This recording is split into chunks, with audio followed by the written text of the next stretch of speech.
ko'rishga mushtoq bo'ldim dedilar.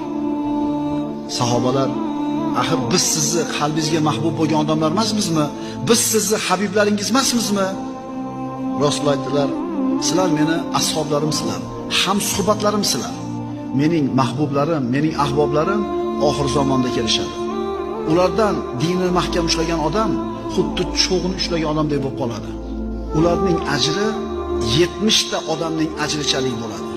Sahobalar, ularning 70 tasining ajri bizni bittamizni ajrimizchalik bo'ladimi? Yoki ularning bittasining ajri bizni sahobalarning 70 tamizni ajrimizchalik bo'ladimi? Deganida, ularning bittasining ajri sizlarning 70 talarda ajri bilan teng bo'ladi. Nimaga deb so'rash sahobalar?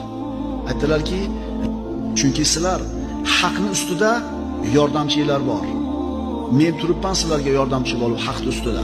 Ular haqni ustida turganida ularga yordamchi bo'lmaydi. Men vafot etgan bo'laman.